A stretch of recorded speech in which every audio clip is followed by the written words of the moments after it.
My name is Glenna, and at 29 years old, my family abandoned me at 17 with a note saying, "You'll figure it out." Now they want back in because I'm a millionaire. So I took them to court.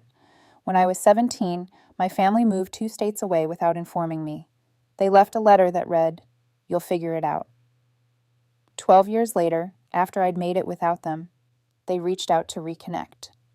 If you have ever felt betrayed by the people who should have been your biggest supporters, let me know where you are watching from. When I was 17, I returned to a completely vacant house with a note on the kitchen counter. It was the cruelest thing I had ever read. It simply said, "You'll figure it out." I wasn't sure what I had done wrong. I assumed they were tired of pretending they liked me. But the truth was that they had never pretended. When I was 13, I cooked a birthday cake for my mother by myself, only to have her describe it as clumpy. At 15, I taught my brother through his finals while he called me a know-it-all and slammed the door in my face. At 16, I gave my entire paycheck to my father so he could pay bills. But when I brought it up later, he raged at me because he felt I was useless. I was always useful, but not liked. My parents and brother, my only family, had packed up and relocated 2 states away without informing me. I found out from the landlord a week later. They canceled the lease early, so I had a week to move out. I spent 3 nights at a friend's house before running out of places to go. Eventually, I was sleeping in the rear of a storage container that I had rented with my last savings. I snuck into the YMCA and showered, ate peanut butter with a spoon for breakfast, lunch, and dinner, used free library computers to apply for employment, and pretended everything was fine. Eventually, I was recruited as a diner server for the night shift. The manager was stern but fair, and he paid me cash beneath the table until I could obtain an ID. She let me take a nap in the break room once when I was practically exhausted. I fought my way through it, purchased a prepaid phone, recorded every single receipt, and watched free YouTube videos on budgeting and goal planning. I barely survived my first year, but I got through it. The turning point came when a regular at the diner gave me a temporary job cleaning office files. It paid 3 times what I made. I said yes. That job led to another, then another. I learned quickly, arrived early, and asked questions. By the age of 22, I was working full-time as a freelancer. By the age of 25, I had started a consultancy firm for myself using a folding table and a borrowed laptop. By the age of 27, I had 5 contractors under my supervision, my own office, and a customer list that encompassed companies I had never imagined. By the age of 29, I had officially achieved millionaire status. Not an important millionaire, not a fake it for Instagram wealthy, but true savings, a retirement account, no debt, a paid-off apartment, and affordable health insurance. I cried the first time I saw my bank app hit 7 figures. During those difficult years, my family never contacted me once. My brother once appeared in a suggested friends list. He is now married and still lives in the state where they disappeared. I stared at the computer for a long time, wondering whether he ever informed his wife about me, if he said I fled, or if he said nothing at all. Sometimes I wonder if hating them would have been easier, but truly, it was never hatred. It was heartbreaking. I go to therapy now because I want to remain intact. I've compiled a list of people who saved me when they didn't have to, including coworkers, classmates, and strangers who demonstrated what true support looks like. Last week, a podcast interview I recorded about surviving family estrangement went viral. It surpassed 1 million views in 4 days. My email is full of notes of encouragement, thanks, and strangers telling me I've put voice to their grief. Then one email stood out. The subject line reads, "You're still our daughter." It was from my mother. There was no apology, just a paragraph about listening to my point of view and possibly talking. Then came another message, this time from my brother. "We miss you. Can we fix this?" I stared at the screen for a long time before shutting down the laptop. I sat with it and wondered whether mending entails looking back or forward. I didn't answer immediately. I needed time to process. My therapist, Melissa, suggested that I wait at least a week before making any decisions. Give yourself space to feel whatever comes up, she advised throughout our session. There's no rush to respond. So I did.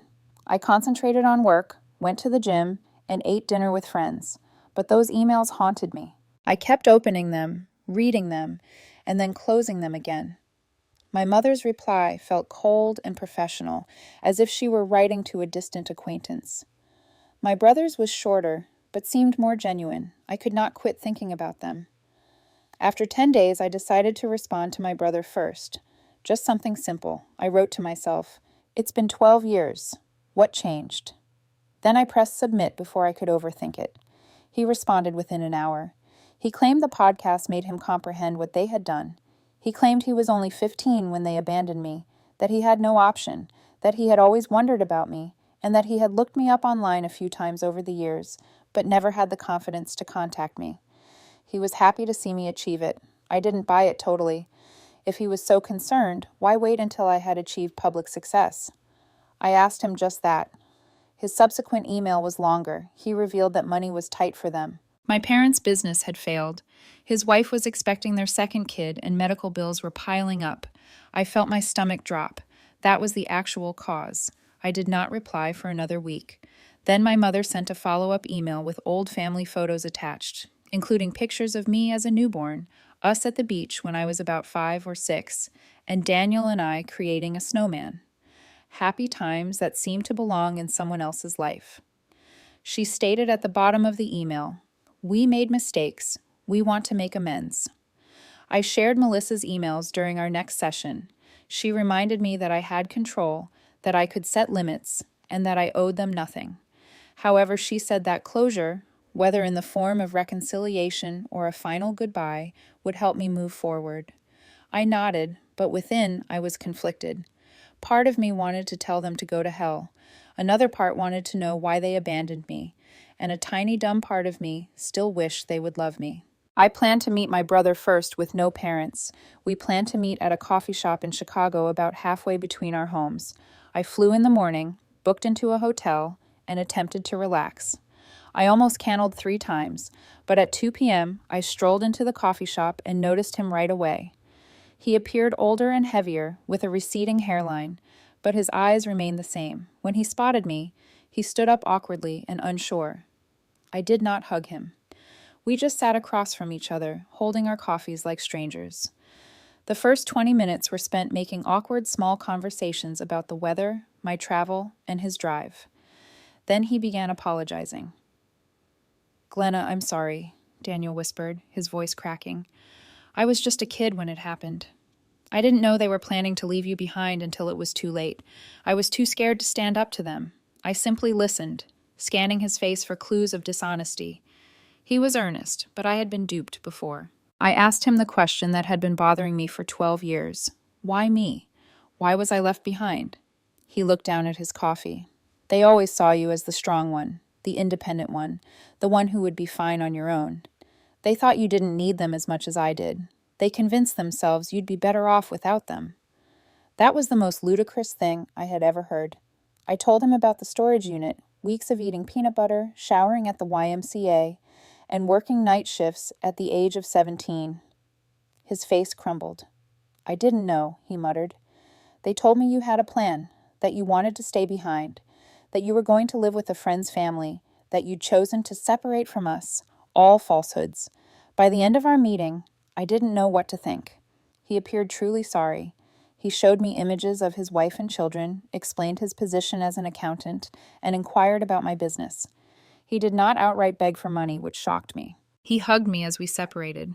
I allowed him to hug me, but I did not reciprocate. I just stood there, arms by my sides, feeling nothing. Back at the hotel, I called Melissa and told her everything. She pointed out that while my brother appeared sorry, he was still portraying himself as a victim rather than admitting his role in my abandonment. She was correct. He was 15, not 5, old enough to pick up the phone, send an email, and check in on me after 12 years. That night, my mother called. I hadn't given her my phone number, so Daniel must have. I almost did not respond, but curiosity won out. Her voice sounded older and raspier. When I said hello, she burst into tears and began telling me how proud she was of me, how she had always known I would succeed, and how special I was. I allowed her to talk herself out. Then I asked her the same question I had asked my brother. Why me? Her response was different. We were in debt, Glenna. We couldn't afford 3 mouths to feed. We knew you were smart enough to make it on your own. We figured you'd go to social services and get placed with a better family. We thought we were doing you a favor. I hung up on her, blocked her number right away, threw my phone across the room, and screamed into a pillow. The next morning, I received an email from my father, our first contact in 12 years. He did not apologize. Instead, he wrote about how difficult their lives had been, about medical bills and failed businesses, about Daniel's wife needing surgery, and about their impending eviction. Finally, he asked if I could help the family. Not a single question about my life. Not a single acknowledgement of what they'd done. I forwarded the email to Melissa with the subject line, and there it is. She called me immediately despite it being Sunday. We talked for an hour about boundaries, about forgiveness versus reconciliation, about the difference between helping someone and enabling them, about what I actually wanted versus what I thought I should want. By Monday morning, I had made my decision. I emailed my brother, told him I was glad we'd met, that I understood he was in a difficult position when we were younger, that I was willing to have a relationship with him and his family, but with clear boundaries. No money, no loans, no financial support of any kind, and no relationship with our parents until they took full responsibility for their actions. His response was immediate and telling. I'm really disappointed, Glenna, he wrote. Our parents really need help. Families should support each other. You're being selfish with your success. All the guilt buttons they'd installed in me as a child pushed at once. I didn't respond. Instead, I booked an appointment with Melissa and a vacation to Bali. I needed space to process everything. 3 days later, Daniel called, left a voicemail apologizing for his email, said he understood my position, said he still wanted a relationship on my terms, said he'd respect my boundaries. I listened to it twice, trying to decide if he was sincere or just changing tactics. I decided to give him one more chance, but with my guard up, I went to Bali anyway, spent 2 weeks on the beach, hiking through rice fields, and meditating. I needed the distance. When I got back, I had 6 more emails from my dad, each more desperate than the last. I didn't read past the subject lines. I also had a text from Daniel asking if we could talk again. I agreed to a phone call, nothing more. The call started. Okay. He apologized again for pushing. I've been thinking a lot about what you told me. He said, I'm in therapy now too. I believe that part. He sounded different and less defensive. We talked about his kids, about my business, normal stuff. Then he mentioned that our parents were coming to visit him next weekend. Asked if I would consider meeting them just for an hour in a public place. I felt my chest tighten. I'm not ready for that, Daniel. He pushed a little but backed off when I got quiet. After we hung up, I called Melissa. We had an emergency session that night. She helped me realize I was afraid of seeing them, not because I hated them, but because I still craved their approval, still wanted them to love me, still wanted to be enough. It was pathetic, but it was true. I cried for an hour in her office. The next day, Daniel texted again. Said our mom was crying all night after he told her I wouldn't meet them. Said our dad was talking about driving to my city anyway. I felt panicky. Blocked Daniel's number immediately. Then I called my assistant and told her I was working from home for the week, ordered groceries for delivery, and basically hid in my apartment like a scared kid. On Wednesday, the doorman called up, said there was a couple asking for me, wouldn't give their names. I knew instantly. Told him I wasn't accepting visitors. 5 minutes later, my phone rang from an unknown number. I let it go to voicemail. It was my dad.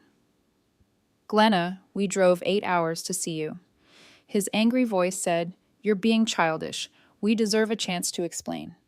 I deleted the message and turned off my phone. Thursday morning, I woke up to someone pounding on my door. I froze in bed, heart racing, checked the peephole. It was them, my parents, standing in my hallway like they had any right to be there. Glenna, please. My mom's voice came through the door. We just want to talk to you. We know you're in there, my dad added. We love you. We're sorry. I didn't open the door. I sat on the floor with my back against the wall, shaking. Eventually, they left. I called building security immediately, told them not to let those people up again. The guard sounded concerned and asked if I needed police. I said, no, just don't let them up. Then I called Melissa. She came over on her lunch break, brought me a sandwich, and sat with me while I cried. Told me I had every right to set boundaries, that I didn't owe them a meeting, that what they were doing was harassment, not reconciliation. After she left, I got an email from Daniel. He was furious, said I'd humiliated our parents, said they were staying in a cheap motel they couldn't afford because they were so desperate to see me, said his wife needed surgery next month and they were hoping I could help, said I was being cruel. I didn't respond. Friday morning, I decided I needed to leave town for a while, booked a flight to visit my friend Rachel in Portland. She'd been one of the people who helped me when I was homeless and let me crash on her couch for a week when I had nowhere else to go. I trusted her completely. I was throwing clothes in a suitcase when my phone rang an unknown number again. I ignored it. 10 minutes later, my doorman called. Said there was a woman downstairs having what looked like a medical issue. Said she was asking for me by name. Claimed to be my mother. I felt sick. Told him to call an ambulance if she needed help, but I wasn't coming down. He sounded uncomfortable, but agreed. I finished packing and headed downstairs an hour later. Checked the lobby carefully before entering. No sign of them. I felt relieved, but also weirdly guilty. The doorman gave me a strange look as I passed, told me the ambulance had come, that the woman had been having chest pains, that she'd been taken to Memorial Hospital. I nodded and hurried out to my waiting Uber. At the airport, I got another call from Daniel. I almost didn't answer, but something made me pick up. Mom had a heart attack. He was crying. She's in surgery. This is your fault for stressing her out. I hung up on him, called Melissa instead. She answered immediately. I told her what happened, asked if I was a terrible person. Glenna, listen to me, she said firmly. You are not responsible for your mother's health. This feels like another manipulation tactic. Get on your plane and take care of yourself. I did. Spent the weekend with Rachel, told her everything. She remembered when my family abandoned me, remembered how broken I'd been. She was furious on my behalf. They don't deserve a minute of your time, she said, pouring me another glass of wine. Not after what they did to you. It felt good to have someone so firmly in my corner. Sunday night, I got an email from my dad. My mom was stable, had a stent put in, would be released Tuesday. The email ended with, "She's asking for you. Don't you think you've punished us enough?" I showed Rachel. She rolled her eyes so hard I thought they might get stuck. Told me this was textbook guilt tripping. I knew she was right, but part of me still felt responsible. I flew home Monday, found flowers outside my apartment door. The card said, "Please call us. We're staying at the Holiday Inn until Wednesday." No apology, no acknowledgement of boundaries, just another demand. I threw the flowers in the trash chute. Tuesday morning, I got a text from an unknown number. It was a photo of my mom in a hospital bed looking pale and small. The message said, "She might not have much time left. Do you really want to live with this regret?" I blocked the number, called Melissa. She suggested I take a social media break, change my number, maybe even stay with a friend for a while. I agreed. Called my assistant and told her I'd be working remotely for 2 weeks. Packed another bag. Before I could leave, my doorman called again. Said there was a young woman downstairs asking for me. Said she had a small child with her. Said she claimed to be my sister-in-law. I felt cornered. These people wouldn't stop. I told the doorman to send her up. Decided to face this head on. The woman who knocked on my door looked exhausted, had dark circles under her eyes, was holding a sleeping toddler against her shoulder. "I'm Rachel," she said quietly. "Daniel's wife. I came alone because I wanted to talk to you without family drama." I let her in reluctantly, offer her water. She accepted gratefully. Rachel put her sleeping daughter on my couch, tucking a blanket around her. Then she sat at my kitchen table and started talking. "I only learned about you 3 years ago," she admitted. "Daniel told me you ran away at 17, cut contact with the family. I always thought it was strange, but never pushed. Hearing your podcast was a shock. I confronted him, and he finally admitted the truth. I just listened, not sure what to believe anymore. Rachel seemed sincere. I'm horrified by what they did to you," she continued.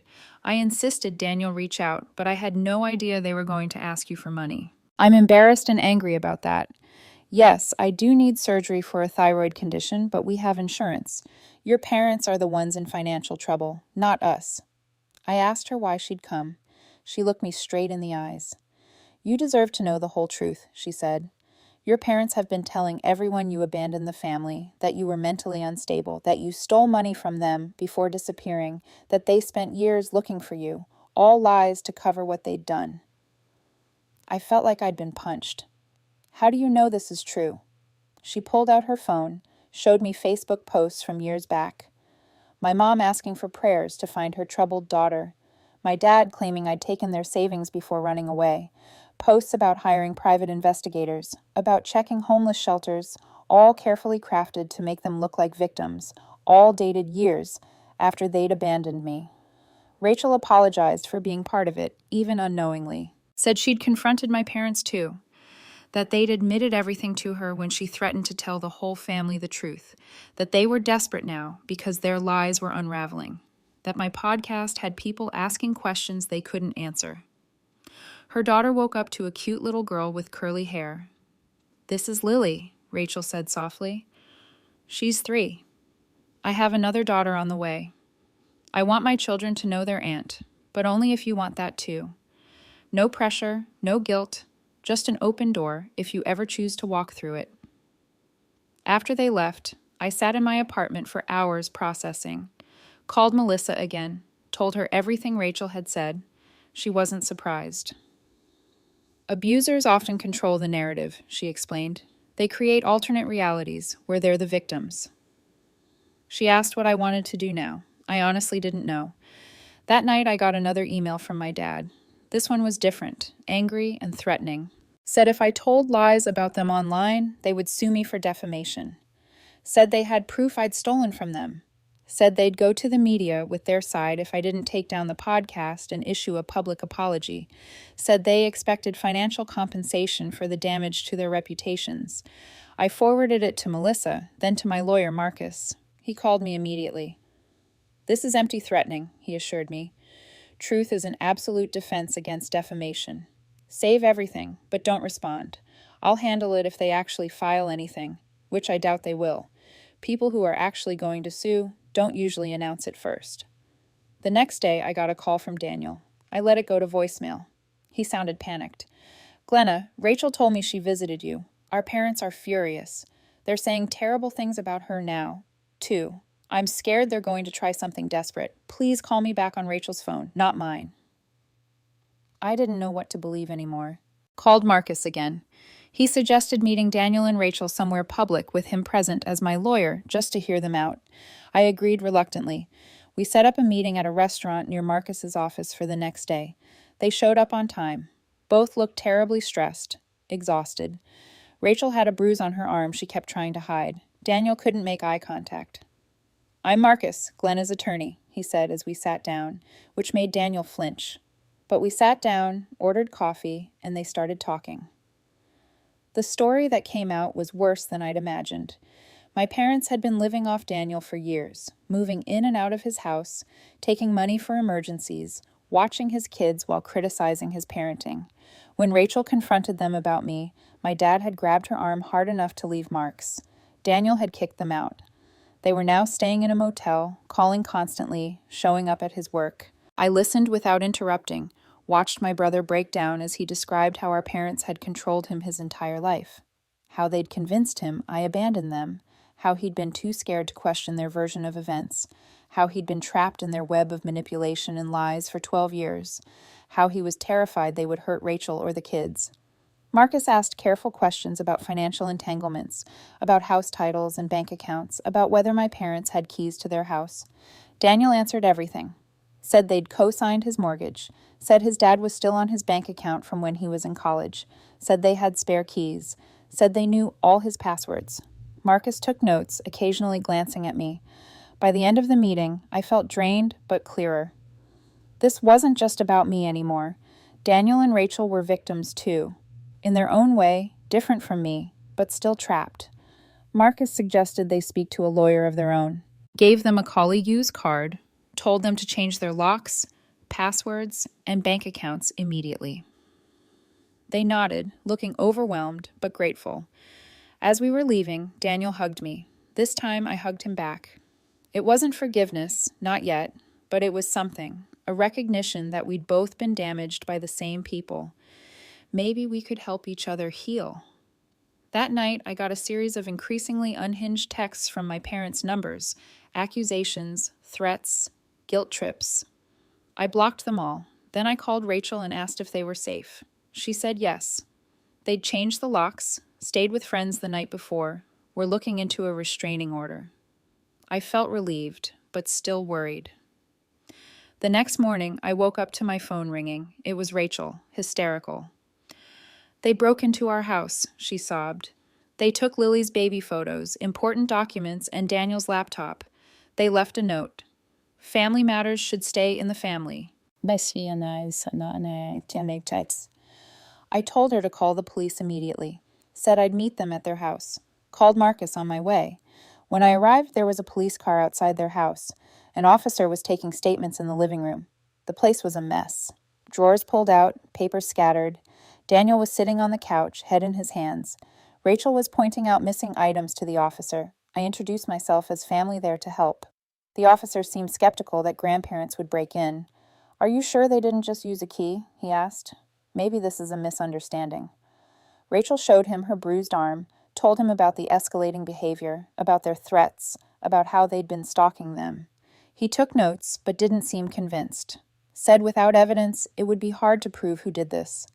After the police left, we cleaned up together. Found more missing things: photo albums, financial documents, the spare key to their car. Daniel looked defeated.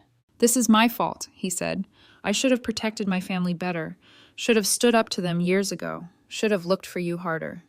I didn't disagree, but I didn't pile on either. We were beyond that now. Marcus arrived as we were finishing.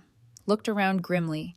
Said this changed things, that we needed to document everything, that breaking and entering was a serious crime, that we should all stay somewhere else for a few days, that he'd help us file for emergency restraining orders in the morning. We nodded, too exhausted to argue.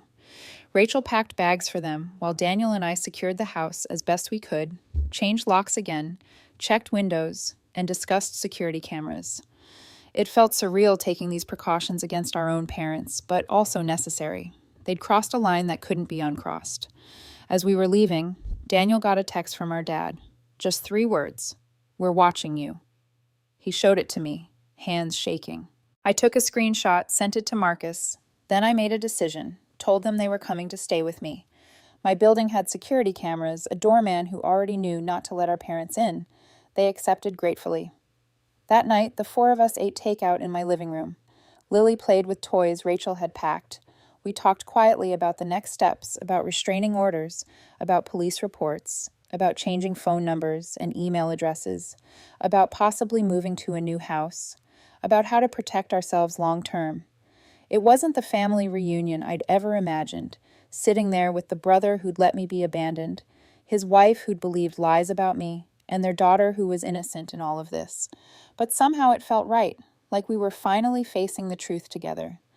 Like maybe, just maybe, we could build something new from the ashes of what our parents had destroyed. The next morning, Marcus called. Said he'd filed emergency restraining orders for all of us. Said we needed to appear in court next week to make them permanent. Said he'd also reported the break-in to a detective he knew who was taking it more seriously than the responding officers had. Said we should all stay together until this was resolved. I agreed. Called my assistant, told her I'd be working from home indefinitely because of a family emergency. She understood, rearranged my schedule. I set up a workspace in my guest room for Daniel, who also needed to work remotely. Rachel and Lily took over my living room, building pillow forts and watching cartoons. It was strange having people in my space. I'd lived alone for years, liked my quiet routines, my clean counters, my empty sink. But there was something comforting about the noise, too, about Lily's laughter, about Rachel's quiet humming as she folded laundry, about Daniel's typing from the other room. It felt like family. Not the family that had abandoned me, but maybe the family we could become. That afternoon, my doorman called up, said there was a delivery of flowers. I told him to check the card before sending them up. He read it to me.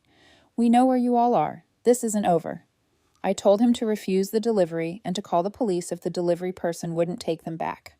Then I called Marcus again. He said he'd add this to our case file, that it strengthened our request for restraining orders, that we were doing everything right. I didn't tell Daniel or Rachel about the flowers. They were stressed enough. Instead, I ordered extra groceries, made dinner for everyone, and played with Lily.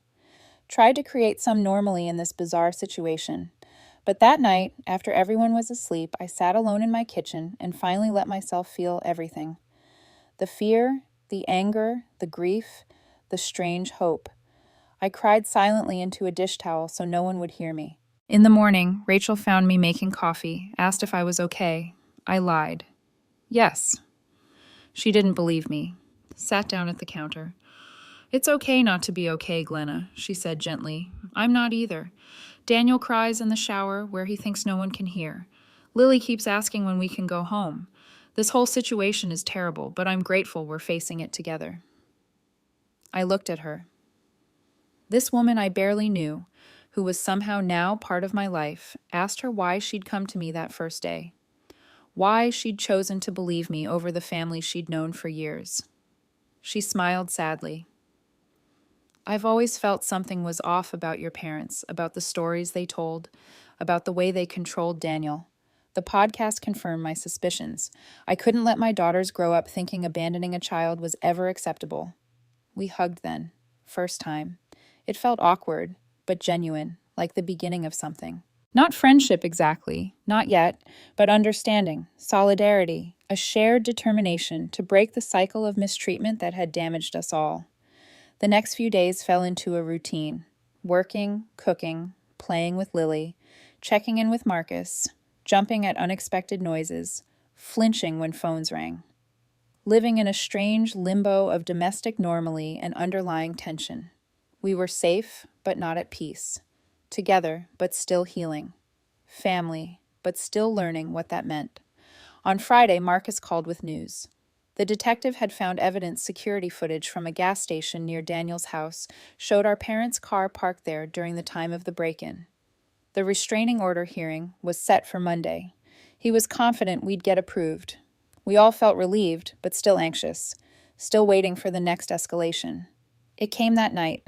A brick through Daniel's car window in the parking garage. No note this time. No need for one. The message was plain. The building security tape showed a man in a baseball cap, face carefully turned away from cameras. We couldn't verify it was our dad, but we all knew. Filed another police report, added it to our case file, tried not to let Lily know how afraid we were. Sunday night, we sat together preparing a strategy for court. What to wear, what to say, what proof to bring, how to describe our family history without seeming crazy, how to make the judge realize the pattern of escalation, how to protect ourselves legally and physically. It was bizarre discussing our parents in this manner, like talking about strangers, dangerous strangers who happened to share our DNA. As we talked, my phone pinged with an email notification from my mom. Subject line, "Last opportunity." I almost erased it unread, but something made me open it. It was short, just one line. "If you go to court tomorrow, you'll regret it for the rest of your life." I showed it to Marcus, who'd stayed for dinner. He took a snapshot, added it to our file, and told me not to respond. Said this kind of threat would only strengthen our case. That night, none of us slept well.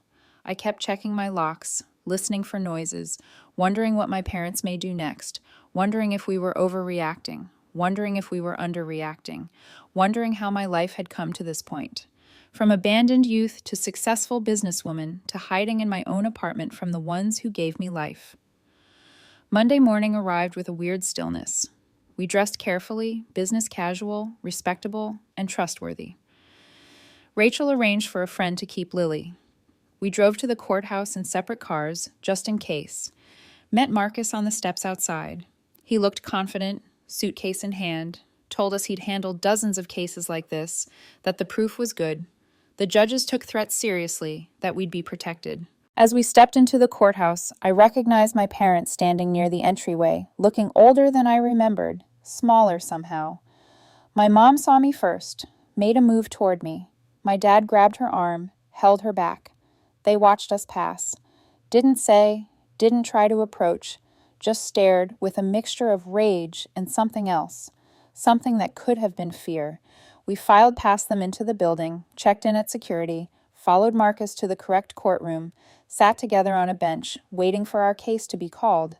I could feel my parents come behind us, could sense them seated on the opposite side of the room, could nearly hear their hush talk, but I didn't turn around, kept my eyes forward, focused on breathing. The judge called our case. We stood, marched forward, and took our places. Marcus presented our evidence calmly. The break-in, the threatening texts, the flowers, the brick, the email, the history of desertion and manipulation. The judge listened closely, asked clarifying questions, looked at our parents with increasing concern. When it was their turn, my parents approached the bench. No lawyer, just them. My dad spoke first, claimed we were exaggerating, that they were only wanting to reconnect with relatives, that they'd never broken any laws, that they loved us and wanted to make amends, that this was all a misunderstanding blown out of proportion. The judge questioned the security footage, the menacing messages. My dad refuted everything, said it wasn't them on the camera, said their texts were being misread, said they were the victims here, not us. My mom nodded along, periodically blotting at her eyes with a tissue. Then the court addressed them directly about abandoning me at 17. My dad hesitated, started talking about troublesome kids, about difficult decisions, about doing what they thought was best. The judge cut him short and asked again directly, "Did you leave your small child alone and relocate to another state?" My father looked down and mumbled something about financial trouble. The judge's expression darkened. After hearing from both sides, the judge approved our restraining orders. 3 years. No contact. Please avoid approaching our homes or offices. No messages from third parties. Any infraction would lead to immediate arrest. My parents appeared astonished, as if they couldn't comprehend what was occurring and had never faced consequences before.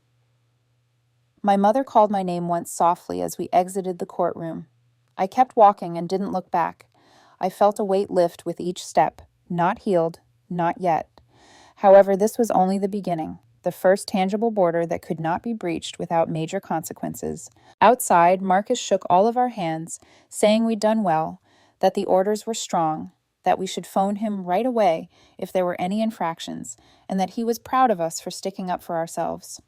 We thanked him, bewildered but relieved, like natural catastrophe survivors blinking in the sunlight. Daniel hugged me on the courthouse steps, a genuine hug this time. "I'm sorry, Glenna," he murmured, his voice breaking, "for not protecting you then. Sorry for not finding you sooner, for trusting their lies, for reintroducing this chaos into your life." I hugged him back, telling him we'd be fine, that we had each other now, and that we could create something new and better. As we headed to our cars, my phone buzzed with a text from an unknown number. I almost did not check it. However, when I did, I felt a chill. It was a photograph of Lily at her friend's house, playing in the backyard, unaware that she was being observed. Below it, only 4 words: "This is not over yet." I quickly showed Daniel the text. His face turned white. He contacted Rachel, who was already on her way to pick up Lily, and I ordered them to meet us at my apartment. Then I contacted Marcus from the car, my hands trembling so much that I couldn't hold the phone. He urged me to forward him the text and drive straight home, that he'd call the cops and meet us there, and that this was a blatant breach of the restraining order. He encouraged me to remain calm but watchful. The drive back seemed to take forever, and I kept checking my mirrors, paranoid that my parents were following me. When I finally pulled into my building's garage, I sat in my car for a minute, just breathing, trying to get my composure together before facing Daniel and Rachel, who needed me to be strong right now. I found them already in my flat, Rachel clutching Lily as if she could leave, the poor kid looking confused and afraid, and Daniel pacing, running his hands through his hair repeatedly. I showed them the text. Rachel began crying, saying they had been monitoring her baby and that she would never forgive herself if something happened to Lily. Daniel wrapped his arms around them both, looking as determined as I'd ever seen him. Marcus arrived 20 minutes later with 2 police officers who took our statements, looked at the text, and made some calls. They said they'd send a patrol car to the friend's place to investigate, that they'd try to track the phone number, and that they'd enhance patrols surrounding my building. They said all the right things, but I could tell they didn't realize how dangerous my parents could be, how unpredictable and desperate they were. After the cops had departed, we sat in my living room, trying to figure out what to do next. Rachel proposed staying at a hotel with different names, while Daniel recommended driving to his cousin's house a few states away. I sat there becoming angry by the minute. We had done everything legally, gone through all of the legal processes, and obtained restraining orders, yet they were still harassing us and controlling our lives via fear. I stood up abruptly. "I'm done running," I said, "and hiding. I'm done having others determine how I live my life. They have already stolen my childhood. I'm not giving them my adulthood either." Daniel looked at me like I was insane. "What are you going to do?" I honestly didn't know, but I knew we couldn't keep living this way. That night, we took turns keeping watch while the others slept. I took the first shift, sitting by my living room window, all lights turned out, observing the street below. Around 2 a.m., and I noticed an automobile I knew, my father's old Buick, which circled the block 3 times before stopping across the street. I took shots with my phone and then awoke Daniel. We watched as our father sat in his car, peering up at my building, not approaching or technically breaching the restraining order. He was simply letting us know he was there, watching and waiting. In the morning, I gave the images to Marcus, who said it was alarming, but not legally a violation, because my father stayed in his car away from the building.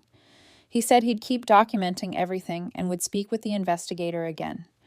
I hung up, frustrated, since the legal system had limitations. Restraining orders were merely pieces of paper, and they couldn't stop someone who was determined to harm you. Rachel and Daniel planned to take Lily to a hotel for a few days that had interior corridors and adequate security.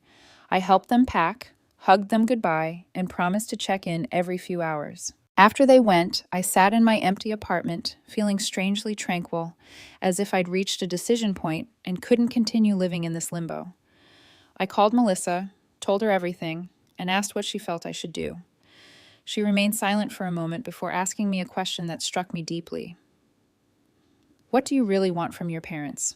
Not what you don't want or what you're afraid of, but what you consciously desire." I realized I'd never really considered it that way.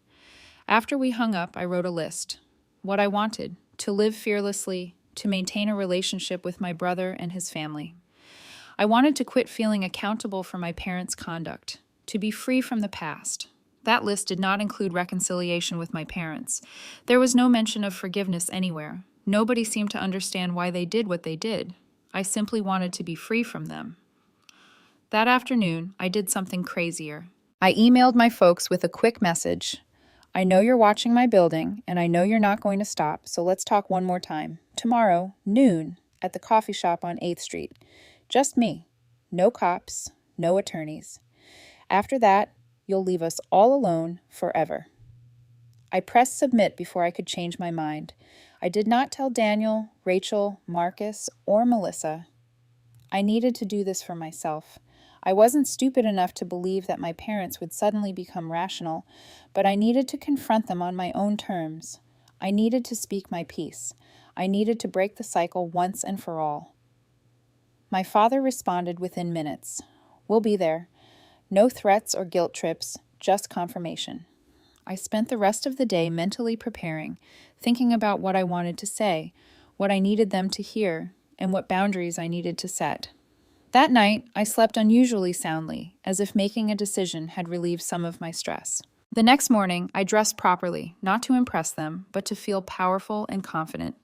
I took an Uber to the coffee shop, arriving 15 minutes early, and chose a table in the rear corner where I could see the door, but was not immediately visible from the outside. I ordered a coffee I didn't really desire and sat there waiting, remarkably calm. They came at midday, looking older and more exhausted than they did in court. My mother recognized me first and nudged my father. They moved gently, as if they were approaching a dangerous animal that might bolt. They sat across from me without saying anything. We just stared at each other for a long time, these strangers who were my parents and had influenced me in ways they'd never comprehend. I talked first. I did not call this meeting to reconcile, give you money, or hear your excuses. I called it to make sure you understood one thing. It's over. You have lost. You have lost me, not only in court. Daniel has been lost. You lost your grandchildren. We lost any possibility of including you in our lives. And if you won't accept it, if you keep chasing us, threatening us, and attempting to push your way back in, I will destroy you." My father began to interrupt. I raised my hand. "I'm not finished." I'm not finished. Then I brought out my phone and showed them copies of all their threatening texts, Lily's photo, and emails. I have emailed copies to everyone in your life, including your family, church, neighbors, and employment. Everyone? My mother asked, voice small. Not yet, I said. But I will if you contact any of us again, visit our homes, or even mention our names to anyone we know. My mother started crying. We simply want our family back, she said. We made mistakes, but we deserve another opportunity. We're becoming old, and we do not want to die alone. I gazed at her for a long time. You should have considered this before abandoning your 17-year-old daughter, before lying to everyone about what you did, before breaking into Daniel's home, before you threatened your own grandchildren. That enraged my father. You are ungrateful, he snapped. You have always been challenging. You have turned your brother against us. You owe us because we raised you. I just laughed right in his face. Do you honestly believe you are entitled to gratitude for doing the bare minimum as a parent for 17 years before ditching me entirely? Do you believe I should be thanking you for your excellent parenting? He sat there red-faced and mute with no response to that question. My mother was still crying, but I felt nothing.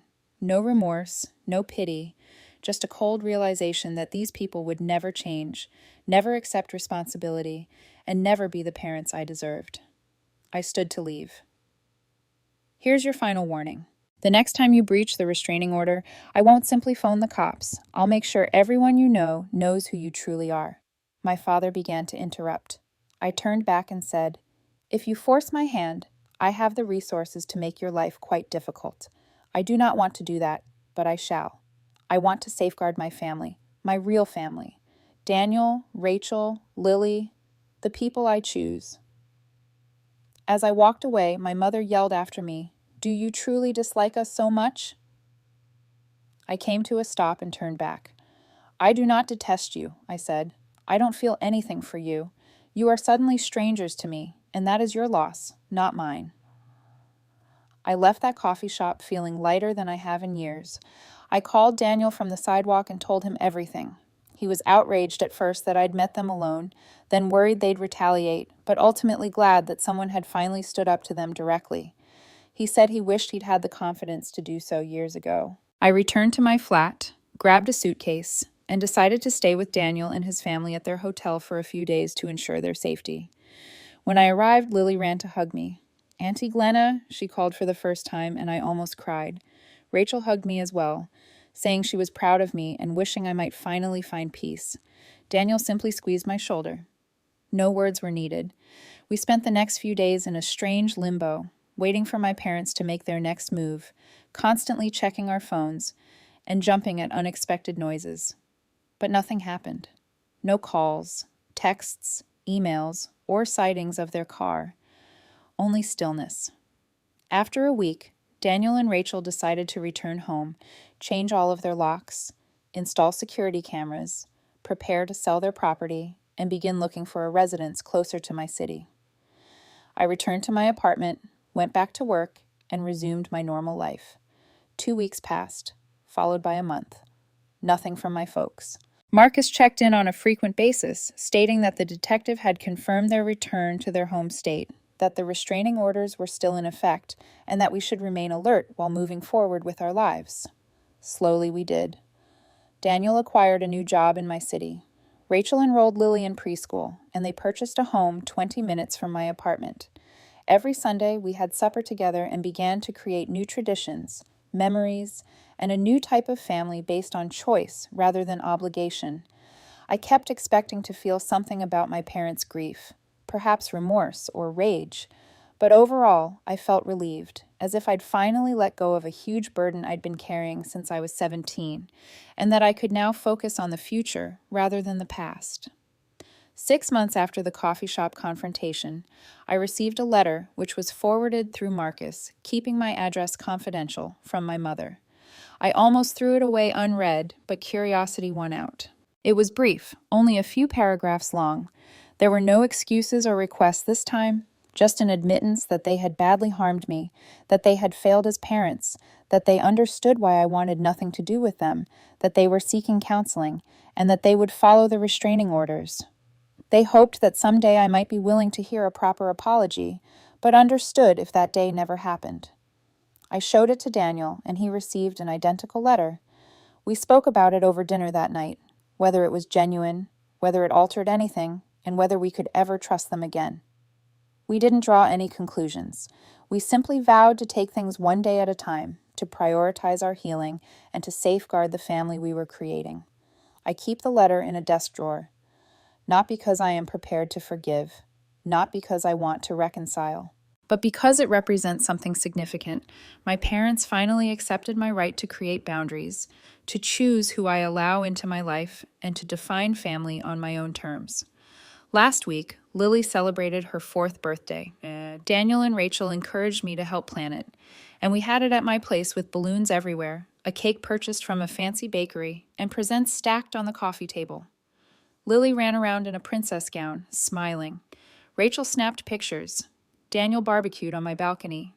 Friends came by during the day. So much noise, so much joy. At one point, I moved into the kitchen for a moment alone, just looking through the doorway as Daniel swung Lily around in circles. Rachel laughed at something a friend said. My apartment, which had previously been empty and quiet, filled with life and love. I recalled the message on my kitchen counter 12 years ago. You'll figure it out. And I did. Not the way they intended, but I had figured out what family should be, what love should be, and what I had always deserved. I am not suggesting that everything is perfect now. I still have trust difficulties, go to therapy every week, have occasional nightmares about being abandoned, and flinch when my doorbell sounds unexpectedly. But I, and we all, are mending, creating something new from the broken bits of our history, something stronger, something picked, something real. People sometimes question if I'll ever reconcile with my parents, if I'll ever allow them to see Lily, and if I'll ever forgive them for what they did. I don't have answers to such questions yet. Perhaps someday, maybe never. But I know this. I am no longer defined by what they did to me. I am characterized by what I built afterward, by the person I decided to become, by the family I choose to make.